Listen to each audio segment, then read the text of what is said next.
حدیث میں آتا ہے کہ ایک بزرگ تھے پچھلی امتوں میں, نماز پڑھ رہے تھے, ان کی ماں نے ان کو نماز کے دوران بلایا.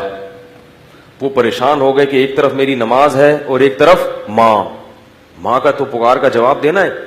کیسے تقویٰ تھا دیکھو پہلے لوگوں میں. آج نماز میں نہیں ہوتے, ٹی وی دیکھ رہے ہوتے ہیں اور ماں پکارتی ہے, جواب. بہت بڑا جرم ہے, یاد رکھو, اپنی اولاد کو سمجھاؤ یہ کہ ماں یا باپ میں سے جب کوئی پکارے آپ کو جواب دینا ہے. گونگا بہرا بن کے بولو بھائی نہیں بیٹھنا. موبائل میں لگی ہوئی ہے بیٹی, واٹس ایپ دیکھ رہی ہے, ماں بلا رہی ہے کہ جواب ہی نہیں دے رہی. بہت بڑا جرم ہے, بہت بڑی بدتمیزی ہے, بہت بڑی بے اکرامی ہے یہ. تو بزرگ تھے نا, تبھی تو ڈر گئے کہ نماز ہے اور کون پکار رہا ہے, ماں پکار رہی ہے. اب کنفیوز ہو گئے کہ یار ایک طرف نماز ہے. مسئلہ معلوم نہیں تھا کہ نماز توڑوں تو اللہ ناراض ہو سکتا ہے, نماز نہیں توڑوں تو کیا ہوگا, ماں نہ. تو ماں نے فوراً بددعا دی, جواب نہیں دیا نا انہوں نے. تو اللہ کرے تجھ پر کوئی کسی عورت کی کیا لگے, تہمت لگے. کتنی بڑی ہو. خواتین کی زبانیں, نبی صلی اللہ علیہ وسلم نے جو فرمایا نا کہ عورتیں جہنم میں مردوں سے زیادہ ہوں گی, اس کی بڑی وجہ کیا ہے, زبان. چھوٹی چھوٹے معاملات کو بہت کیا کر دیتی ہیں, بڑا بنا دیتی ہیں, بہت بڑا. لان تان بہت کرتی ہیں. بار بار کہتا ہوں جو بیان سن رہی ہیں وہ نہیں, ان کے علاوہ وہ بھاگ جائیں گی, بھائی بولیں گے کیا بول رہا ہے. تو اب کیا ہوا کہ وہ جب بزرگ پہ تہمت لگی ہے, وہ جب بددعا دی انہوں نے, کچھ وقت کے بعد کیا ہوا, ایک عورت کے بچہ پیدا ہوا جو بغیر باپ کے یعنی زنا سے. اب لوگوں نے اس کو پکڑ لیا, بھائی تیری تو شادی نہیں ہوئی, تجھے بچہ کیسے پیدا ہوا.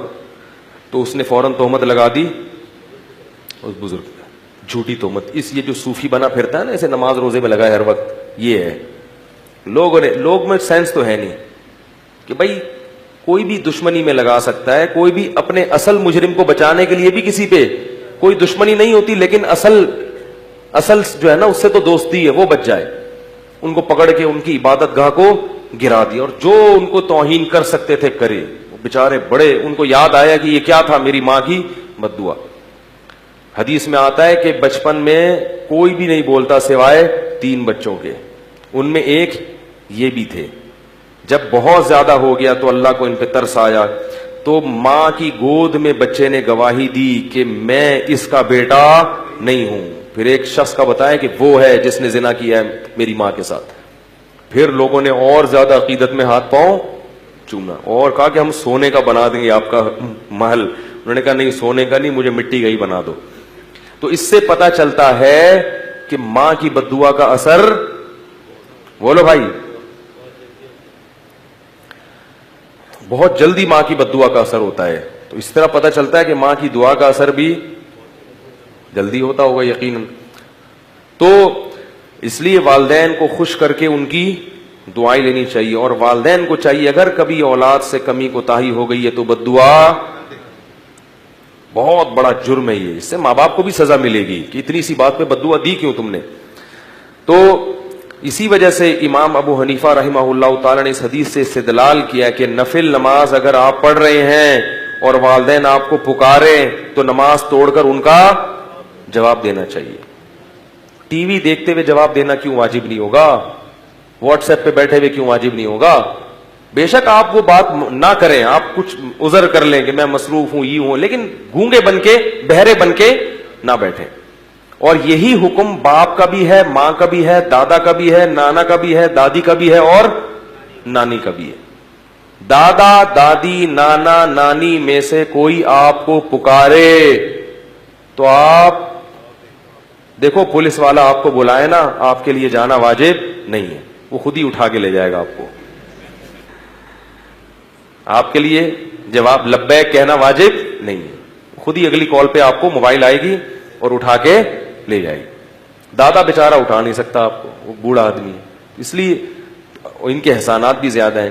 تو دادا دادی نانا نانی, اسی طرح پر دادا پر دادی پر نانا, یہ سب جتنے بھی آپ کے آباء و اجداد ہیں نا, ان میں سے کوئی بھی پکارتا ہے تو آپ کو اس کا جواب دینا واجب ہے, کیونکہ ان کی توہین شریعت کسی بھی صورت میں برداشت. اب سوچو اس توہین کو برداشت نہیں کیا گیا کہ چپ رہو، تو جا کے ان سے بدتمیزی والی توہین کو کیسے برداشت کرے گی شریعت کہ جھڑک کے بات کر رہے ہو ان سے، ان کو یوں کر رہے ہو.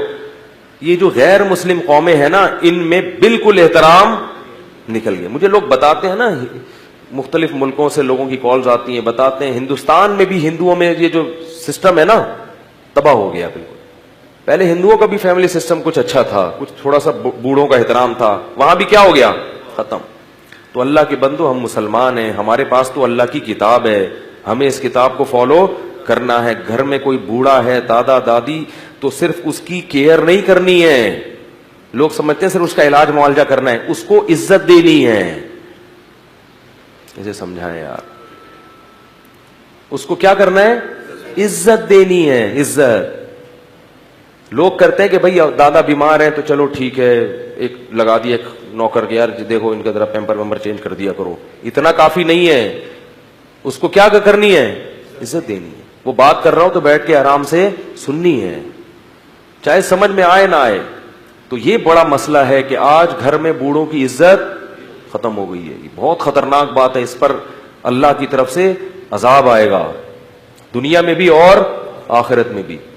اور یہ عذاب کم ہے کہ پھر اپنے بچے نہیں پوچھتے، پھر ایسے پڑے ہوئے ہوتے ہیں بوڑھے. اولڈ ہاؤس ہمارے ملک میں بھی کھلنا شروع ہو گئے، جہاں اولاد نے اپنے بوڑھے والدین کو چھوڑ دیا.